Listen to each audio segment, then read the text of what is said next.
Welcome to the Leverton Review, where I, Leverton, literally review. No, it's not Leverton Review. It's Leverton on everything. It's in the name. I never remember. It's Leverton on everything, where I, Leverton, literally review everything. That's the first rule. Second rule is every review is under 10 minutes. And today I am reviewing a documentary called The Program Cons, Cults, and Kidnapping. I give it 10 out of 10 stars, and my review a personal look at a horrifying industry. There have been a slew of documentaries recently about the troubled teen industry, but this is the first that was made by survivors of one particularly bad institution. This industry feeds off of the idea that parents have made the mistake of coddling their children and some tough love will turn their lives around.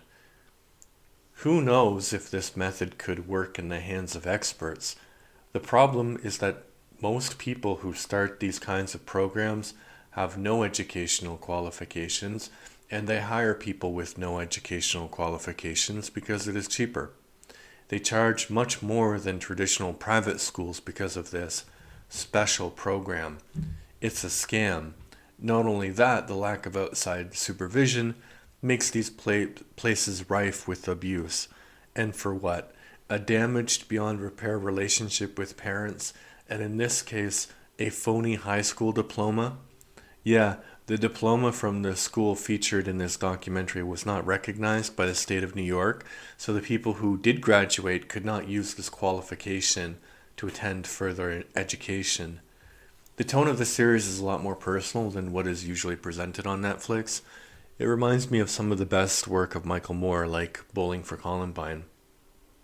It is one of those documentaries that makes you more knowledgeable about the world after you watch it. Yeah, I read that review that I did last year or I guess almost 2 years now, after I read it, after I watched it. And, sometimes I read the review and I don't really remember what I watched. So that's why I read the review, but I do really remember that. It really did leave an impression on me, especially this idea that troubled teens, like the only reason that they're troubled is like lack of like strictness. And that's not true.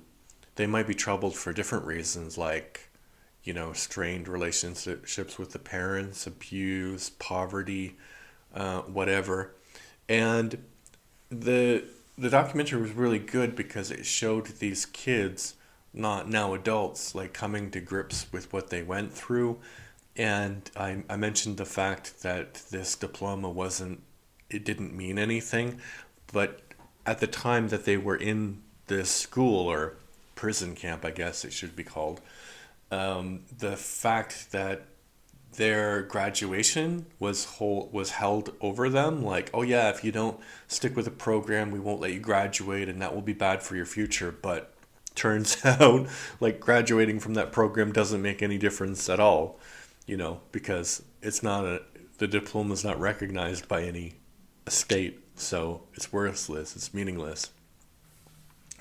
And I'm not a big fan of homeschooling generally because I mean, in some countries, I think the standards are really high.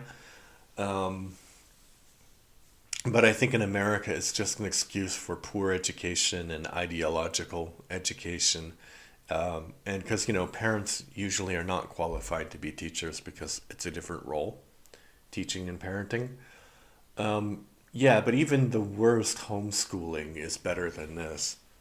Um, Well, I mean, as long as the parents aren't abusive. I just mean incompetent homeschooling is better than this. Definitely, for sure. Yeah, and that's an interesting idea, like how we treat children. Children, you know, I think that we sometimes don't treat children like humans. And I know that's a weird thing, but like, think about you. Have you ever responded well to punishment? Like, I can understand correction when a child is younger. like if you do this thing, then this thing won't happen, and we can talk about it like as long as you're able to talk and stuff. But like actual punishment, like going out in the desert, and there's like stories from this documentary, people who died or whatever, like hiking in the desert because you talked back to your mom. Like that doesn't make any sense to me. It's just weird. It's a weird, very American phenomenon. I don't think that they have this in other countries and cultures. I think like they might more send kids to more private schools, more traditional schools like that. Yeah, so an interesting documentary. I would recommend it. I would also recommend my son's podcast, the Everything and More Etc. podcast, which you can find on served on all fine podcast streaming networks. Bye bye.